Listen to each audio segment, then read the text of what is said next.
क्या हुआ था देवसेना? अंदर भेजने के बहाने वो सब पर हाथ डाल रहा था। मेरे साथ भी वो यही करने वाला था, तो उसकी उंगलियां काट दी। गलत किया देवसेना। औरत पर हाथ डालने वाले की उंगलियां नहीं काटते, काटते हैं उसका गला। एस राजामौली एक ऐसा नाम जिनके साथ हॉलीवुड के फेमस डायरेक्टर्स से लेकर बॉलीवुड के बड़े बड़े एक्टर्स काम करने का सपना देखते हैं। इनकी डायरेक्शन में बनाई गई फिल्में कमाई के मामले में बड़े बड़े रिकॉर्ड्स तोड़ती हैं। इन्होंने किस तरह से गरीबी से निकलकर फिल्म डायरेक्शन में अपना करियर बनाया, और हाँ, इस बात में कितनी सच्चाई है कि इन्होंने आज तक अपनी करियर में एक भी फ्लॉप फिल्में नहीं दी हैं, सारी चीजें इस वीडियो में डिटेल में जानेंगे। तो वीडियो को आप कंप्लीट देखना और लाइक भी कर देना दोस्तों, और साथ ही साथ चैनल को सब्सक्राइब कर देना। आपके एक सपोर्ट से, एक सब्सक्राइब से हमारा कॉन्फिडेंस बहुत बूस्ट होता है दोस्तों, तो सब्सक्राइब जरूर कर दीजिएगा। तो चलिए वीडियो की शुरुआत करते हैं। देश के सबसे महंगे डायरेक्टर माने जाने वाले एस राजामौली का पूरा नाम है कोडोरी श्री शैलाश्री राजामौली। उनका जन्म 1973 में कर्नाटक के अमरेश्वर नामक गांव में हुआ था, और उनके पिता विजेंद्र प्रसाद जी हैं। उनका नाम साउथ इंडियन फिल्मों में काफी ज्यादा प्रसिद्ध है। उन्होंने बाहुबली और मगधीरा जैसी कई सुपर डुपर हिट फिल्मों की कहानी भी लिखी है। एस राजामौली जी के शुरुआती जीवन शैली की बात करें तो उनके दादाजी काफी सुखी समृद्ध व्यक्ति हुआ करते थे।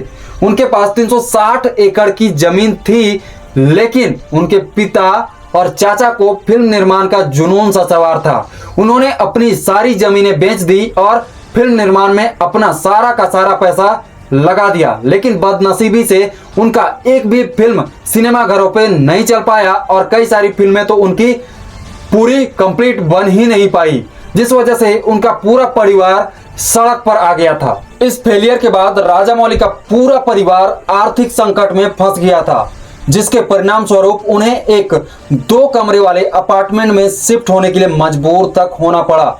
इस छोटे से आवास में परिवार के 13 सदस्य रहा करते थे। उस समय एस राजामौली की उम्र लगभग 10 साल थी। इस घटना से उबरने में उसकी फैमिली को काफी वक्त लगा, और उसी टाइम एस राजामौली की 12वीं की पढ़ाई पूरी हो चुकी थी।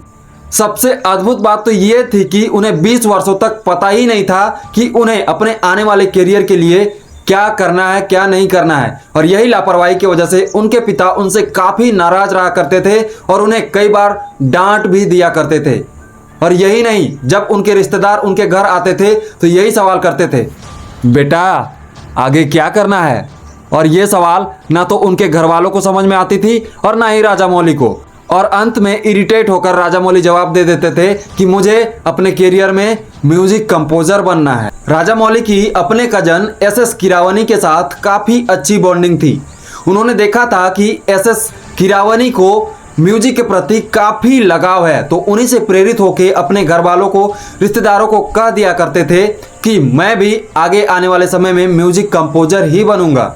किसी भी माता पिता के लिए उनके बच्चे का करियर सबसे बड़ा चिंता होता है, और विजेंद्र भी इसी बात से चिंतित रहा करते थे।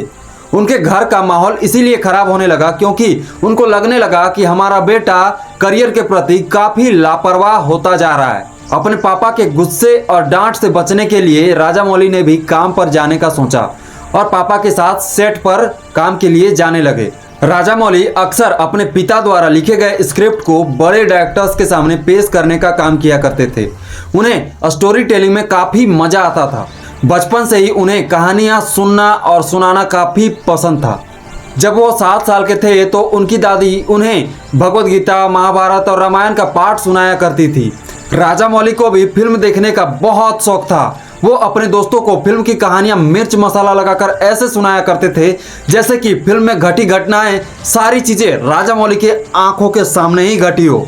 उनके इसी अंदाज की वजह से दोस्तों ने उनकी स्टोरी टेलिंग को काफी पसंद किया, और काफी वक्त बाद, काफी परिश्रम करने के बाद उन्हें फिल्म एडिटर वेंकटेश्वर राव के अधीन में काम करने का भी मौका मिल गया। उन्होंने 6 महीने तक उनके नीचे काम किया। फिर वे चेन्नई के ईवीएम थिएटर में कुछ दिनों तक काम किया था, और अगले 6 सालों तक अपने पापा के साथ फिल्म डायरेक्शन फिल्म में काम करने लगे।